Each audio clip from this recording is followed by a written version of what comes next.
And good afternoon, everyone. Are we live? We're I live. do believe that Crowdcast just told me that we were live. Okay, good. So hoping that you folks can see us out there. And hi, I'm Phil. And I'm Tina. And we are Matrix Talk today. Dr. Kevin Polk is under the weather still. So he is recuperating. He's being a good patient, we call him. And hopefully he'll be with us next week, be my guess. But we are going to do this thing today on the pro-social matrix targets psychological safety. That's what it says right up here in the upper right. So our tradition, for those of you that don't know, that might be new online today, is we usually wait a couple of minutes for people to get themselves situated. So while we do that, would you please, if you haven't already done so, chat in. Let us know where you're from. Tell us if it's warm. It is remarkably chilly here today. It is. Laura, Indiana. Hey, Laura. It is chilly here too, Tina. It's about 40-some degrees right now and windy. Yeah.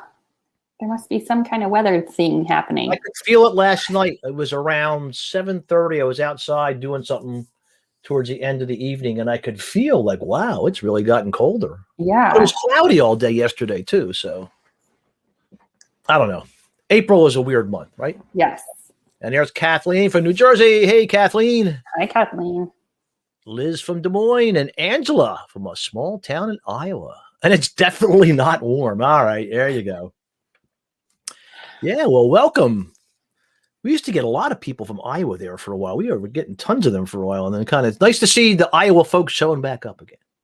Hi, Iowa. Iowa. Iowa. That's there you go. Easy. Sorry. Yeah, it's Friday, folks, so we're feeling a little goofy here. So Iowa. A little bit of TGIF now, long week and all that stuff.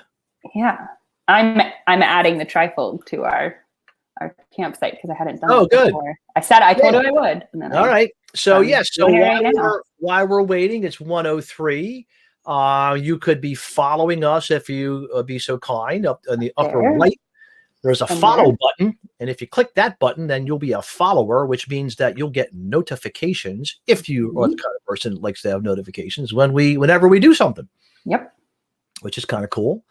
And then if you look below, we have our click there to learn about becoming a certified ACT Matrix Pro-Social Matrix trainer if you want to do that. There's information there about that. And also check out our really cool merchandise, folks. We got some cool stuff. I'm looking at it right now. We got t-shirts, mugs, stainless steel water bottle. I just added the trifold. You want to go somewhere, you're all set. You got your clothing. Yes. We need a hoodie. Yeah. Well, you know what? We should probably We need a hoodie. That might be something down the road, right? Yeah. And there's also a link there that you could see other trainers that have become certified over the last couple of years. And also Tina's putting in there, there's a laminated guide that I put out for use in schools, all kinds of different places, but it's a nice little laminated guide that's available through National Professional Resources, I think. Trifold. It's cool. I'm not in my office today. I usually have them all around. I would show, but. Yeah. Oh, wait a minute. I have one right here. Yeah, it looks like that. There you go. It's a cool little trifold, and what I did was I took the whole matrix process and squeezed it into 6 pages, which is still too many words, folks. But we got it down. I got it down to 6 pages, so it's kind of fun. People are using it. Still a lot of words. And it's set up. Laura, click on the link, Laura. Click that green button right down there below my finger, and you'll order it. There's a link. You'll see a list of links. Yeah. And you'll click on the link and it'll take you to the National Professional Resources. Right. And they are an educational resource place that sells all kinds of cool stuff. They really are some really very nice people too to work with. I've really enjoyed working with them. And it's designed so that you could take it and there you go. Take it and just bring it into a classroom or show it to somebody and you could start working the matrix process right away. That was my move. Yeah. My stealth move is to get the matrix into the drinking water. So, I've been trying to work within the school systems for a long time. And then, Kevin and I are doing our Act Matrix thing here. And Tina's actually doing some stuff down there in Fairfax, some pretty cool stuff with the behavior analyst down there. Right, Tina? Yeah. Getting some Act and pro-social matrix into the behavior analysis drinking water.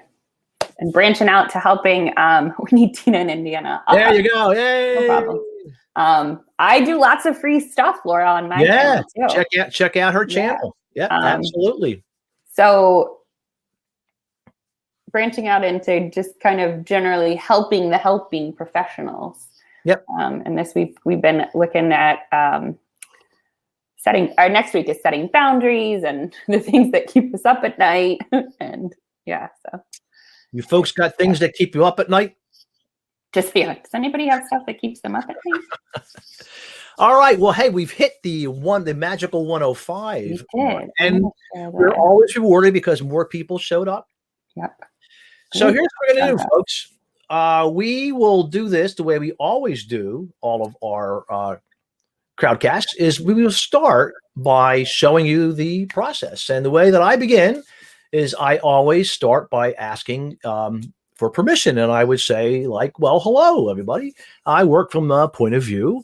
And to get started, I'd like to show you the point of view that I use. So is it okay? So then people online, if one of you or more than one of you could just chat in, give me a yes. That will get the process started.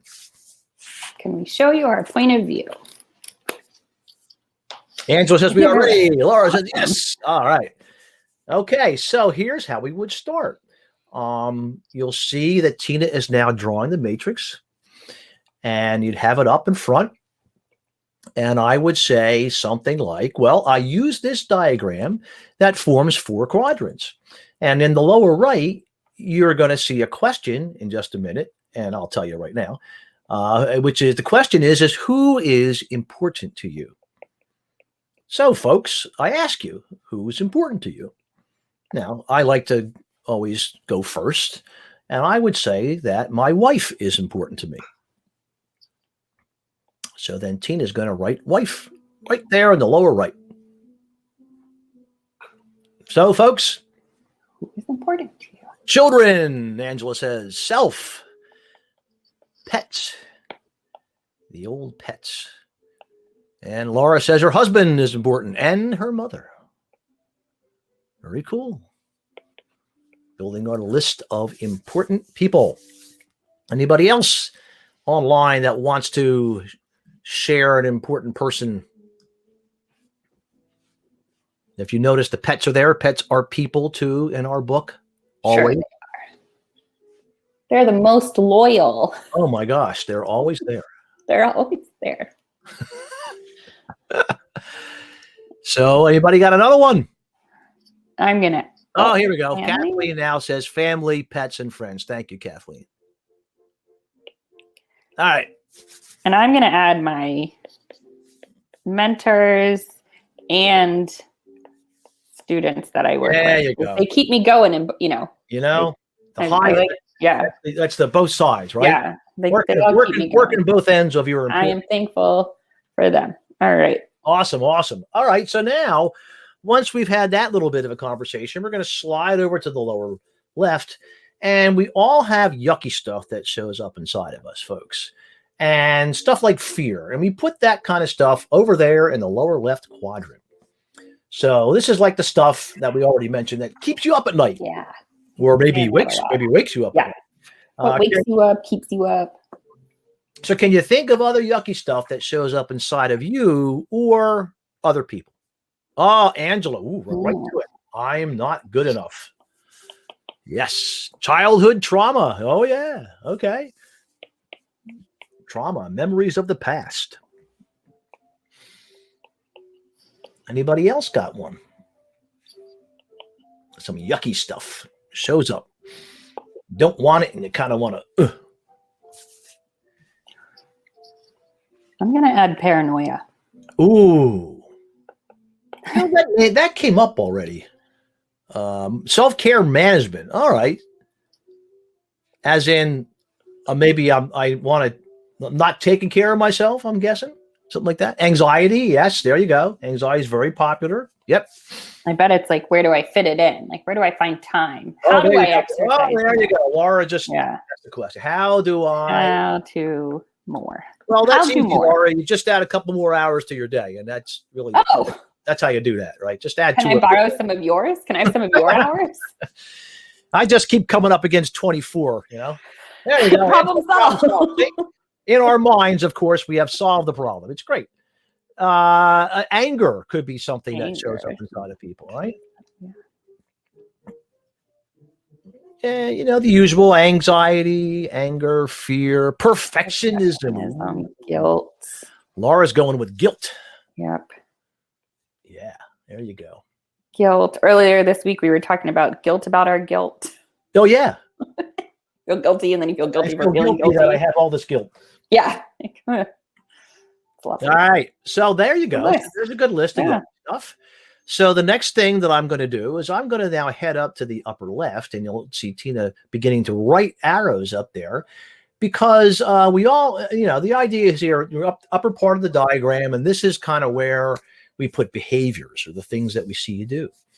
And the behaviors that we're doing here are meant to reduce or eliminate that yucky stuff down there below. Yep. So for example, there's the old fear there, right? So the fear shows up inside of me. And you might see me do something on the outside, basic thing that when fear shows up, might run to, oh, there you go, back. Might run to reduce my fear or get away from it. Mm-hmm. So stuff like that. And the thing about it is everyone does away moves every day, folks. I do them, Tina does them, you do them. Got to do some away moves, right? Because if you weren't running away from stuff that scared you, well, you know, you might not be alive. You could become extinct. Yeah, that could happen. Yep. So they're necessary for living, right? So we're just putting them up there. So can you think of other stuff that you or other people do to reduce yucky stuff? Oh, there we go. Angela, substance use. Ooh, yes. Yelling. Yeah, yelling is a cool away move for anger, I've discovered. And acting out physically. Yeah, there you go. Doing something physical. Deep breathing. Yep. Very much so. Deep breathing. Laura's just going to go for the basic avoidance, right? There's lots of ways to avoid, and that's clearly, you know, the task up there is to avoid the stuff down below. Mm-hmm. Anybody got any other things? Oh, there you go, Angela. Eating too much or eating too little. There you go. There's both sides of the same coin, right? Social media. Oh my gosh, yes. Social media has just become so popular these days. The scroll, what we call it. Doing the scroll. The scroll. Facebook has trained us all to do this thing. This. Yes. Take your finger and do this a lot. How about exercise, folks? Anybody ever do any exercise to reduce your yucky stuff? Put that up there too. Organize and clean has been a popular one. Oh man, Angela, you're coming up with a boatload of gambling, shopping, sex. All right. That's a kind of a trifecta there. Yeah. Therapy. Absolutely, Laura. Therapy. Yep. And can be a very workable away move, right? Angela says, I teach the Matrix. Yay. Yep. You have discovered you have discovered the secret. You are absolutely right. We're teaching the Matrix as an away move.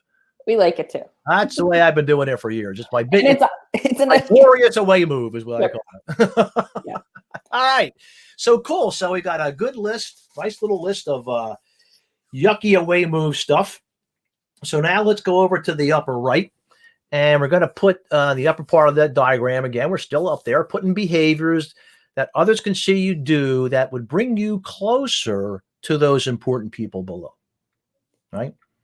So, for example, for my wife, you know, I could go downstairs right now and I could go and talk to my wife. Probably will talk to her after the Crowncast. I think I can hear her piano playing. Yes, she's playing right now. She's going to be giving a lesson, and I think she is giving a lesson right now. Mary. Nice. Yes. Showing up. Oh, showing up. There you go. That's the big thing, is to show up. Show up at children's events. Awesome. Anybody else got one? Talking, showing up. How about movie nights? There you go. Movie nights with important people. Family dinners. Yeah, I was going to say you could feed your important people, right? Date nights. Yes, date nights. Moving toward. Let's see. What else we got going here? How about something for the students? No, well, we schedule time There you go. and sort things out. And sort things out. There you go. Cool. Find cool, nerdy things to talk about. Absolutely. And I like to show the Matrix. There you go. So now we've got a matrix list made. Random question, so I don't forget. What would you say if someone claims they have never done a toward move? I would say, all right. So you just noticed that you haven't never done a toward move. Cool. That's what I would do with that. Yep. And I would just keep right on going. Because the goal is not just towards moves. Yeah. Oh, well, we'll get there. We'll recap from Wednesday on that one. That's a good question, right? You just kind of keep rolling along. It's been what I always do. You know, people might not always respond right away, but what we're doing here, we're teaching you always is a process to engage people with. So you're going to keep using that process, and you'll find that that might work. Well, if it's other, I don't know. Haven't had that experience before, Angela. So what we're going to do now is, once we're done filling up that quadrant, we're going to come to the center. We're calling it come to the center. And Tina likes to put it in green. I like that green, so it pops out. Right? So now in the center, we're going to put write the word noticing. And that is, we might have the opportunity to notice who and what's important, yucky stuff, away moves, and toward moves. Right? Do you think you might have the opportunity to notice any of that in the next week or so? What do you think, folks? Anybody out there think you might? There you go. Kate says yes. Anybody else? I say yes. Tina says yes. I'm definitely going to say yes myself. Yep, 100% yes. All right, okay. So once we've done that first loop, we are going to proceed with another matrix, which Tina will get up in just a second. And this is what we usually call loop 2. Just did loop 1. And now we're going to do loop 2. So we're going to bring up a new diagram, and it's very much like the first one, except that in this, the difference here is we're going to be talking about being and working with others. So when we are with others, then we have what we call a shared purpose. Yep. Okay. So we write that stuff down in the lower right quadrant. So for example, we have a shared purpose for being here today. What might that be? Those of you that have come to this Crowdcast, this webinar, and you're here, what has brought you here? And it can be more than one thing, folks. Yes. And we can all come for different reasons. Learning more information. Angela says learning more information. Kate, safe learning environment. Learn. All right. People are coming here to learn, Tina. Connecting with others. Yes, absolutely. Connecting with others.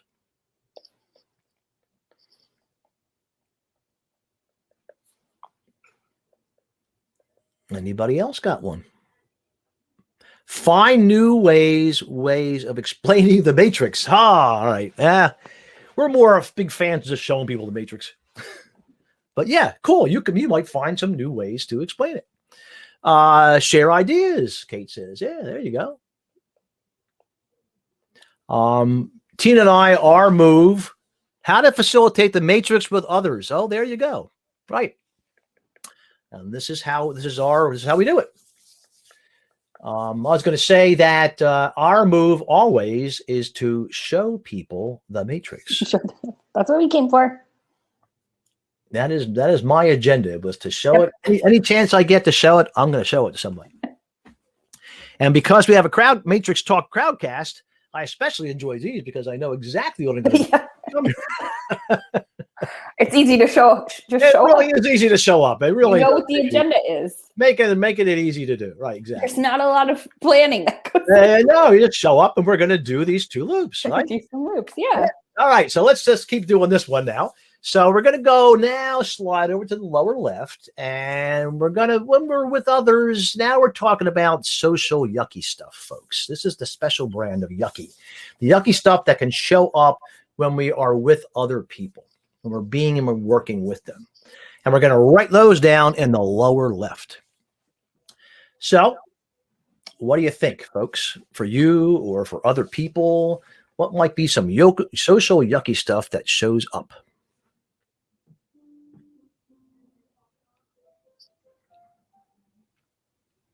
You know, again, yeah, there you go. There you go. Again, comparison. Oh, yeah. Yeah. Angela hit the biggie. Ego.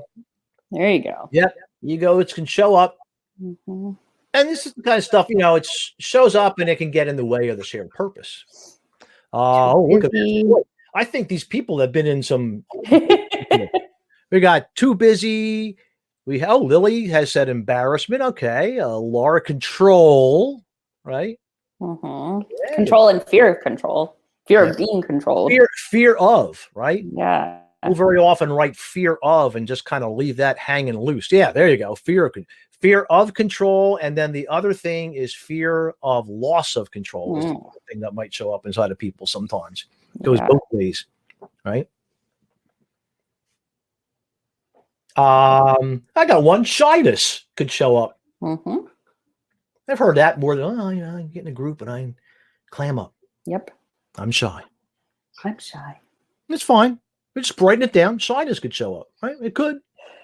Anybody else got one? I'm going to add jealousy. Oh, yes.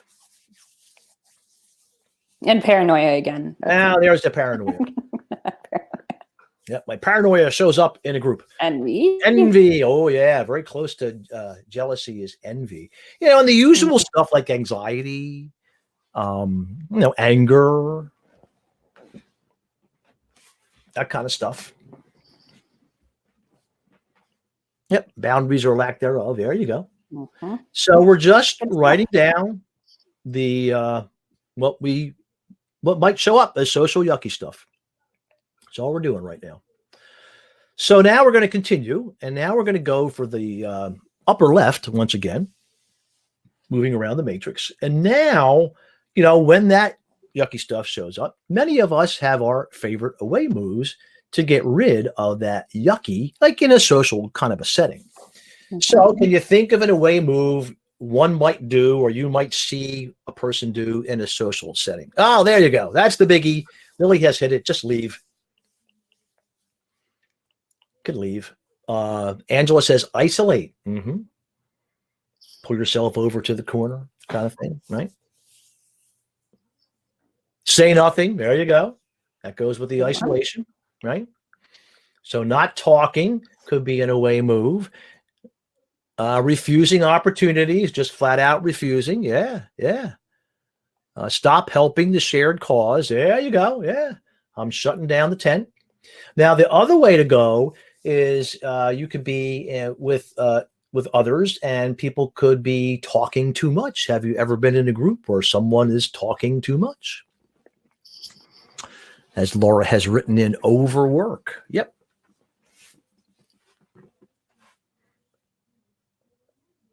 I'll add try to do it all. Overcommit. Oh, yeah. Yeah. There you go. Give it all to me. I'll take it. Yep. I'll do that. Yes. I had a friend years ago that said, hey, here's what you need to do. Keep your mitt down. I said, what do you mean? He goes, you're walking around here all the time with your mitt up. And when you walk around with your mitt up, you know what happens? things fly into it. That's funny. I never forgot that. See, Yeah. Put your mitt down. Yeah. It's funny. I was overcommitted, boy. Whew. Yeah. I was doing it as an away move too. So there we go. So we got some of that. We could defensive. Defensive. There's different ways of being defensive, right? Oh, So that usually will come up with like arguing. You might hear people that are arguing. Yeah. Right. Arguing could be can be an away move. And again, we're not dissing on these things, folks. These are just things that we all do as humans. They might actually be very useful in certain situations. So we're just listing the possible social yucky stuff away moves that people might engage in. So now we're going to go over there to the shared purpose toward moves on the other side. In the upper right now, we're going to write the behaviors that are really going to be done in the service of the shared purpose. So we always like to start with general behavior of communication, for example, right? Yeah, Angela, active listening, right? That goes with the communication, right? So communication is two-way street, right? It's the talking and the listening. So active listening, yep. What else might people, what moves might we see people do to be able to move toward the shared purpose? And, it doesn't have to be our group. It can be any group. Yeah. What are things that people might do when you're in a social situation? Well, the basic thing would be to show up, right? Show up. That's good. Just show up. Laura says acknowledge, like you're right. Acknowledge each other. There you go. Interact. Jennifer says, Angela has share examples. There you go. Speak the truth. There you go. Yep. Speak the truth. Anybody else got one? Good list. Delegate tasks. Delegate. There you go. Right.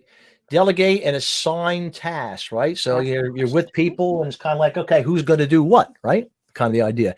Laura has asked questions. Yes, very much. Shared purpose, kind of a move. Share control. There you go. So you'd be doing all of that and it'd be in the service of moving toward what the shared purpose is that we talked down there before. All right. So just like with the first loop, we have now going to come to the center once again. We're always coming back to the middle here, and we are going to write that word noticing again. So do you think that you might have an opportunity, say within the next week or so, if you're in a shared purpose kind of situation or with others, do you think you might have an opportunity to notice shared purpose? Social yucky stuff, social away moves, social toward moves. What do you think, folks? Lily says yes. Angela says yep. Cool. Jennifer says yes. There you go. All right. Yeah, just might have an opportunity to do that. So we have just done our 2 loops around the matrix today. We did it. We did it again. And now what we can do is just to kind of a little bit of review today, because this week on Wednesday, we did the ACT matrix for targeting psychological flexibility. Yes. The me matrix for the psychological flexibility. So that would be your first one that we showed you, right? And that's the one that we're doing for psychological flexibility. It starts with who's important. And it always starts with who's important because it's for the individual. So,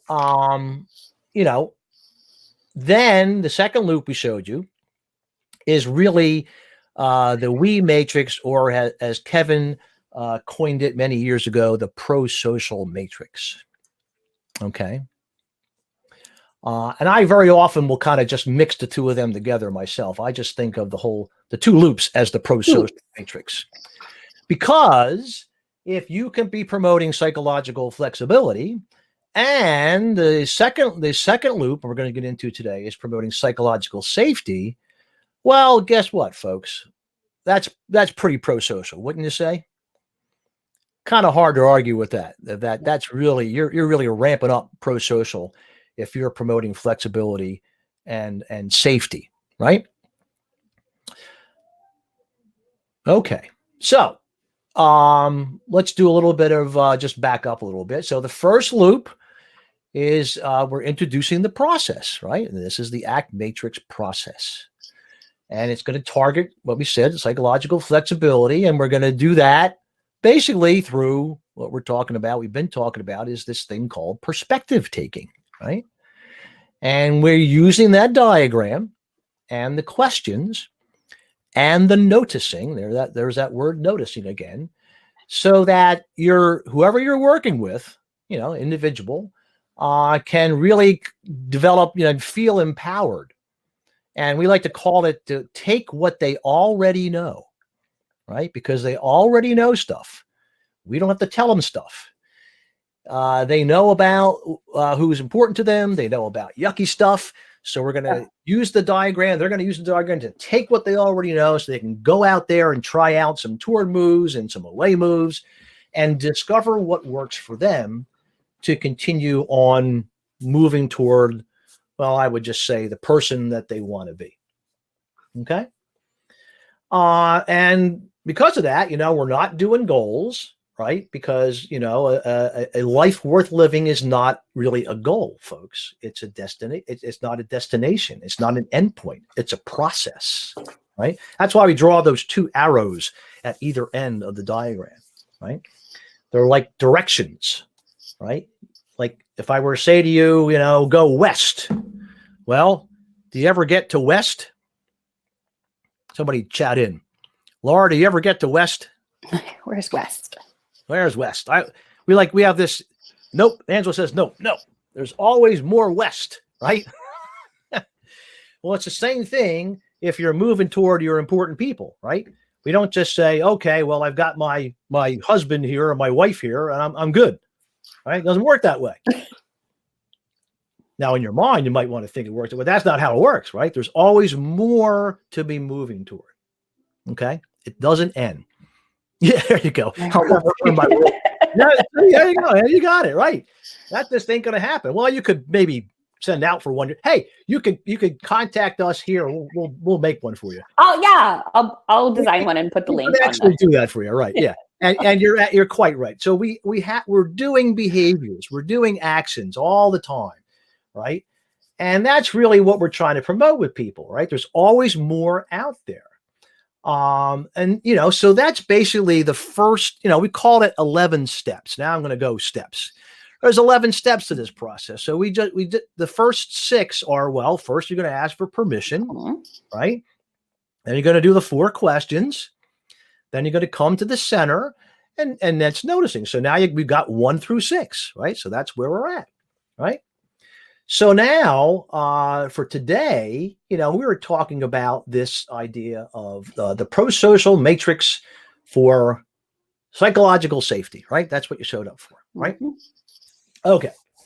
So now we're still using perspective taking, and now we're going to take in that psychological flexibility, right? And now we're going to apply it to groups, and groups meaning just group is 2 or more people in our book, right? If you're with somebody else, you have a shared purpose, right? And now we're going to use that, and we're keeping it simple, folks, right? Because we want to be using our language to facilitate this process.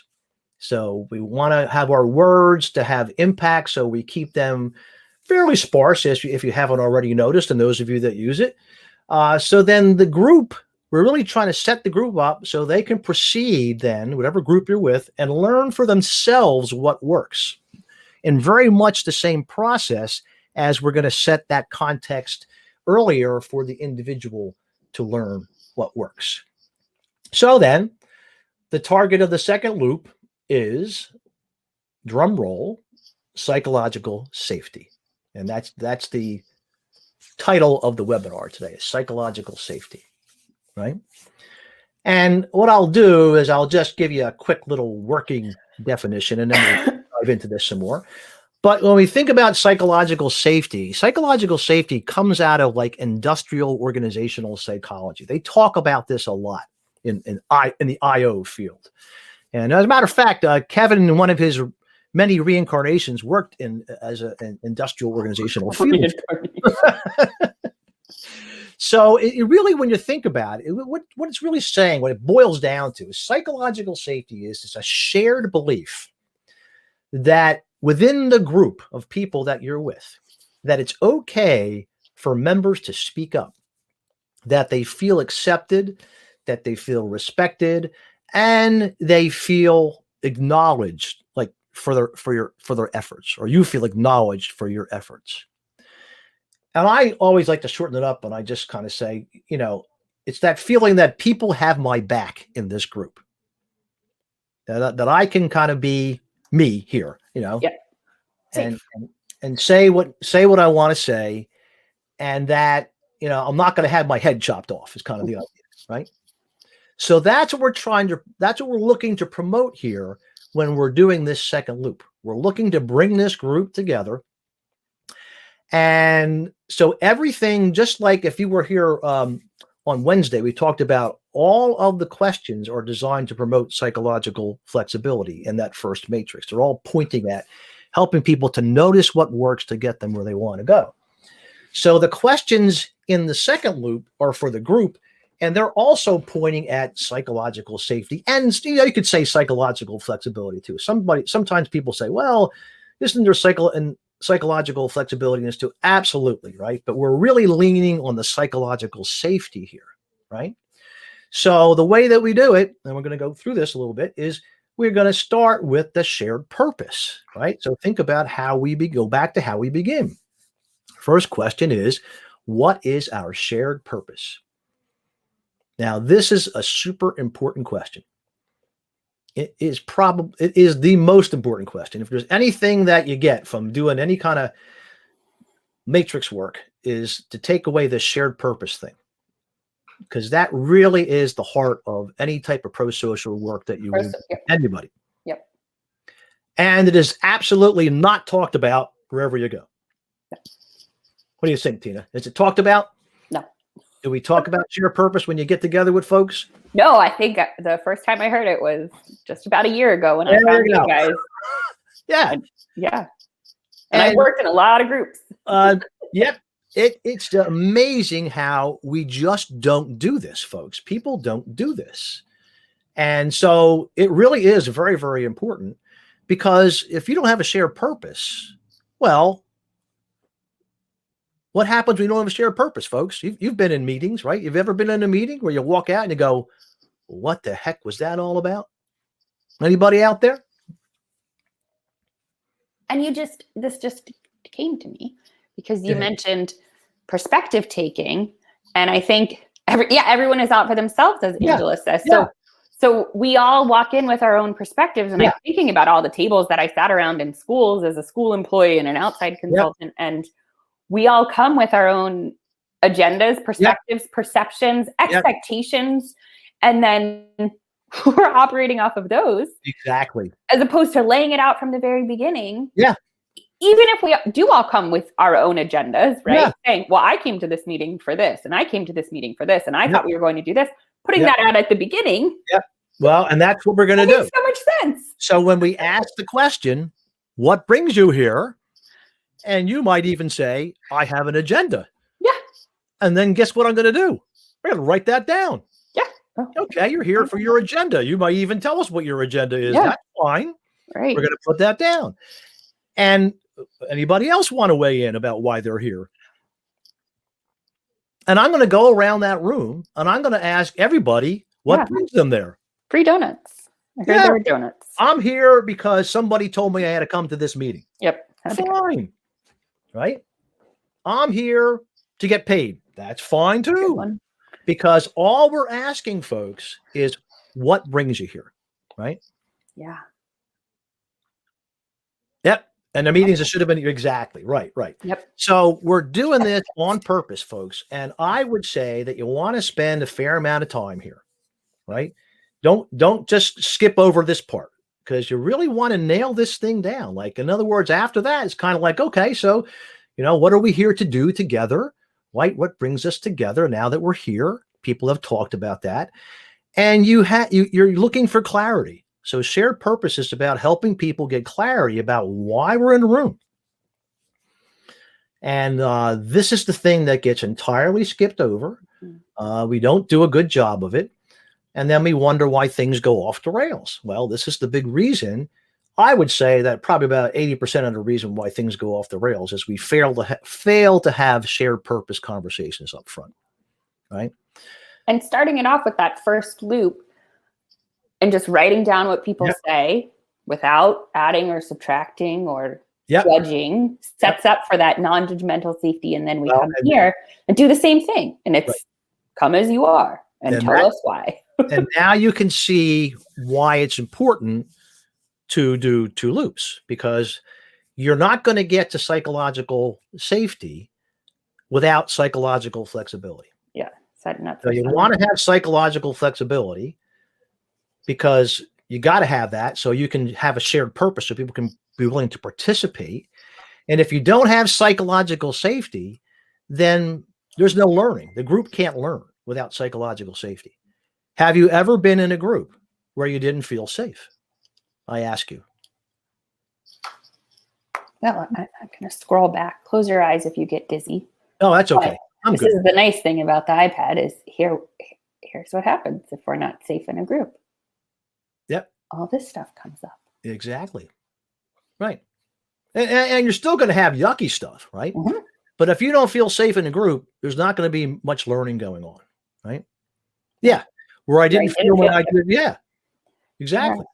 So, it's going to shut down any type of learning or working together right off the bat. So we've already done that first loop, right? Now we're going for the second, and we're actually and part of what I'm doing here is I do want people to share why they're there, because the more the people share, the more invested they become in the purpose of the group. It just happens. So even that person in the back of the room, I'm going to try and pull that person into the shared purpose conversation and at least invite them in, right? So what's going to happen is if you've already done that first loop, people are going to be willing to tell you about why they're there. So we like to start there. And it also is just kind of like ipso facto, evidence will tell us that if we can increase this perspective taking and the psychological flexibility and the psychological safety, it's going to vastly increase the chances that we're going to be able to have this thing called a dialogue or a conversation. But we're not stopping there, because now we're going to slide over there to the lower left and we're going to talk about the social yucky stuff. And we've already mentioned that, right? The social yucky stuff is the stuff you want to bring that stuff out into the open. We're bringing it out into the open. And now, if you just notice, like we did that second loop, we're having this very light conversation. And again, you notice how we present it, very light, breezy. We're having a very light conversation about some heavy stuff. Like, what did we say for that shared purpose? There was some heavy stuff showing up there, right? Jealousy and envy and fear of loss of control, right? And we're just jotting it all down and putting it down there in the lower left. And also someone, I think it was Angela, brought up ego. Mm-hmm. So ego is the thing that will scuttle the shared purpose, folks. Right? Ego is the my way or the highway. So we're getting it out into the open. So you're getting out into the open the identified shared purposes and the usually unidentified shared purposes. They're all out there now. Yeah. Now the social, it's out there. It's hanging out there. And now the social yucky stuff is out there, right? So we're just having a good old time identifying this stuff, and we're building up this perspective taking, right? So then we go up there, and now we're going to be talking about, well, we might see people do these kinds of things, right? And then we had that conversation about the things that we might see people do. And it's just the normal stuff that everybody does to get away from their yucky stuff. There's nothing exotic about it.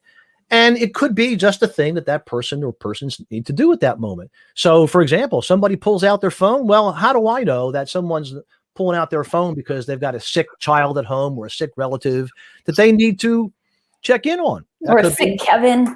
Yeah, or a sick Kevin. Right. Yeah, they're always looking for Slack, see what's up with Kevin. Right? Exactly. So these are just the things that we can see people do. Mm-hmm. And then finally, we're going to come back around over there to the upper right. And we talk about those shared purpose moves, right? So by the time you get around here, you've got people leaning in, and you've got people participating.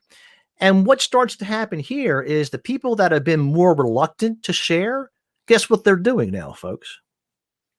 What do you think they're doing now? I can tell you from experience what they do is they now begin to, they're feeling safe. Exactly.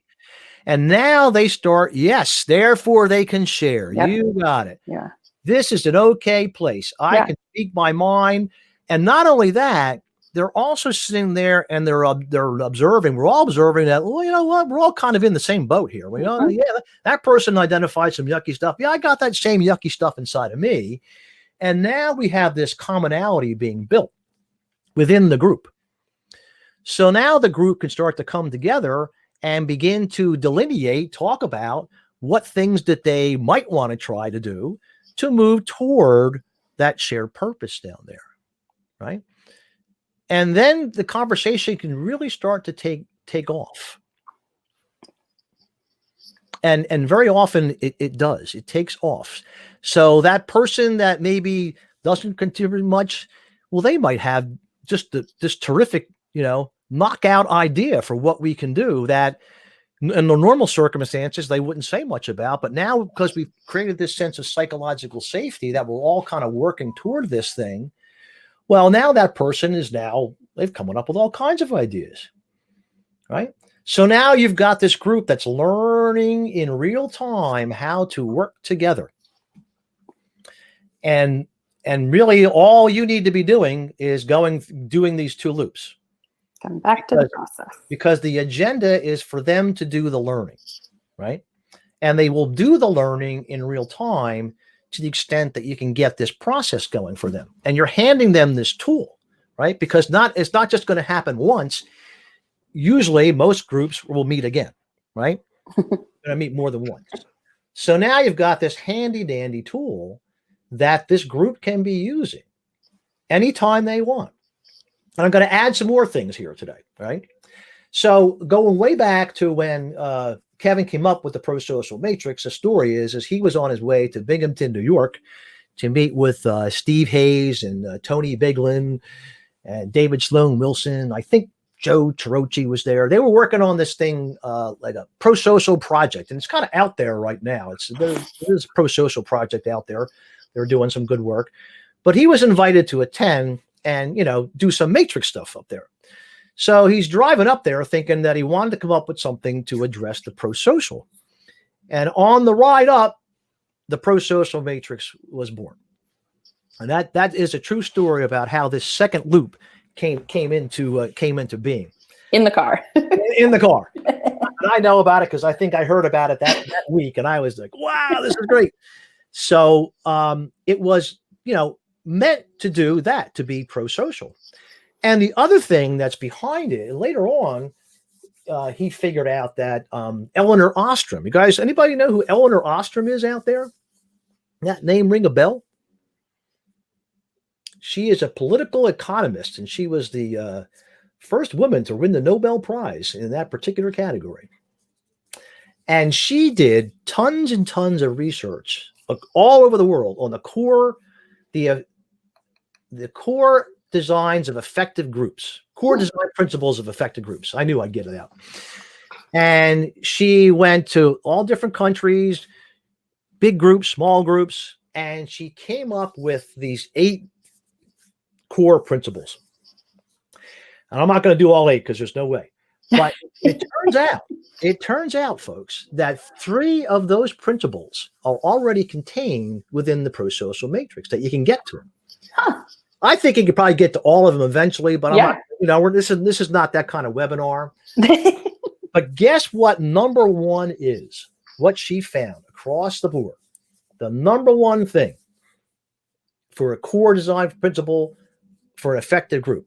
Anybody want to hazard a guess? Now, number 1 for effective group. Psychological safety. So collaboration, okay. That was part of it. Collaboration was part of it. Safety is part of it. But the number 1 design principle that she came up with, communication, you're all on the right track. Shared purpose. Laura nailed it. shared identity and purpose was the number one factor for effective group functioning. Okay. So there you go. If you don't believe me, believe Eleanor Ask Ostrom. Eleanor Ostrom, Nobel Peace Prize winner. Yeah. So that was pretty cool. The other thing that you're doing with this, when you're doing this kind of work, Wait, what are the other two? Oh, we're getting there. Oh, okay. Yeah. So you got a cliffhanger now. Good.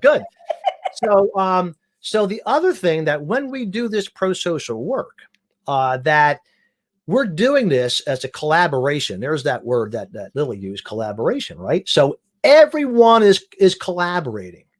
So what happens here is you go from this very vertical, top-down kind of way of talking with people, like boss to worker, teacher to student, parent to child, all these kinds of whatever you want to, whatever your favorite thing is, like that. It's now horizontal, folks, because everyone can participate,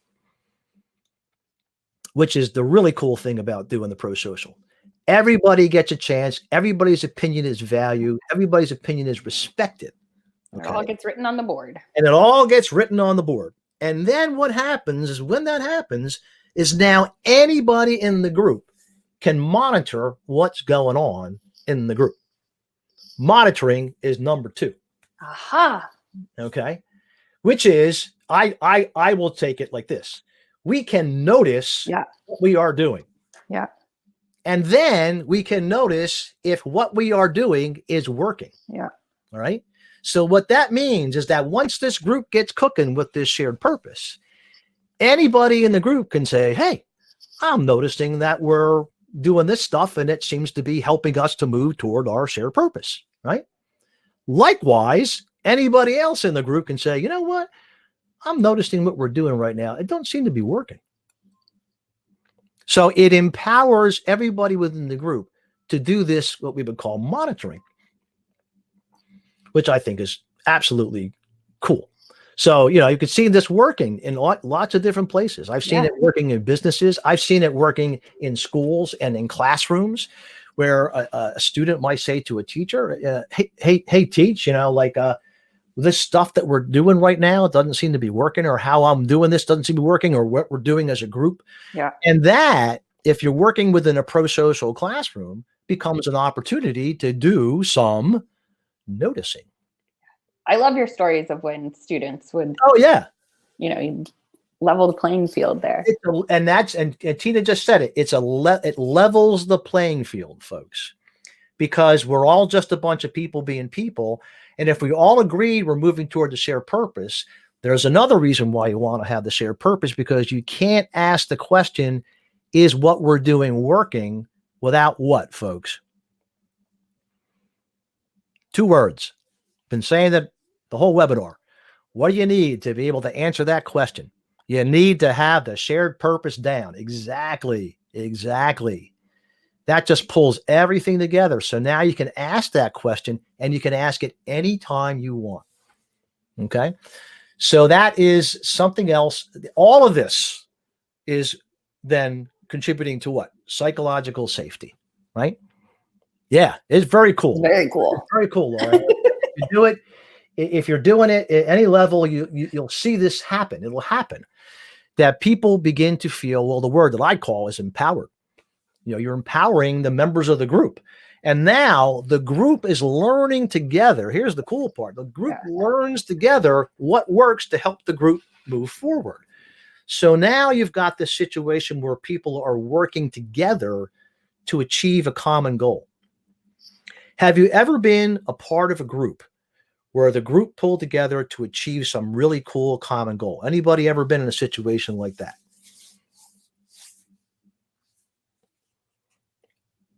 Lily says, yes. Yeah.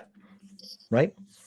Yes. Okay. So you think back to that, right? And it could have been a work group, another, like a sports team is something like that, where they come together to achieve a common goal, right? Well, how does that feel when a bunch of individuals get together and agree to do something to achieve a common goal? What's that like? It is empowering. Mm-hmm. Yeah. It is probably reward. There you go. You got it. It is probably the most rewarding, reinforcing thing that you could be doing. Yeah. Right? Amazing. Exactly. When it gets completed and you've done that thing, you've accomplished something. Yeah. The group learns that they can accomplish something together that they could not do individually.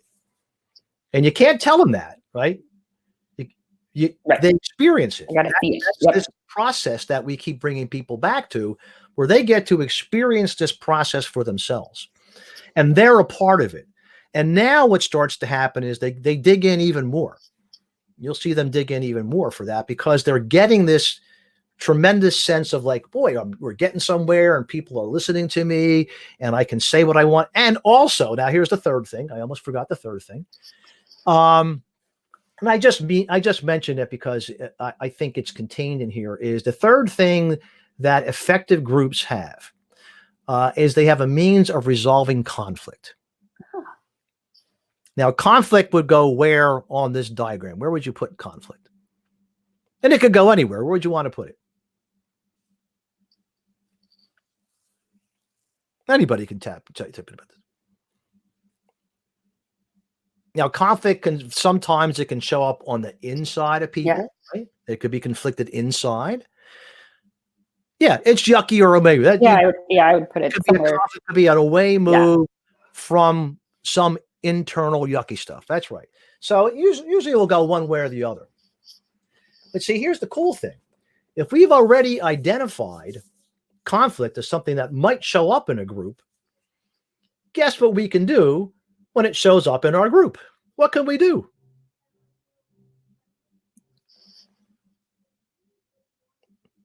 Notice it. Be ready for it. Yeah. Here's that stuff that we thought might show up, and now it's showing up. And now, as Lily said, we can notice it. We can just notice that conflict has now shown up in our group. Isn't that interesting? Okay. So now you've taken conflict, which is usually something people want to run for the hills from, right? And we've kind of put it within this diagram, and now it's something that now we can notice. And once we notice it, now what we can do with it? Conflict has now shown up in our group. What can we do? And we're ready for it. So now what?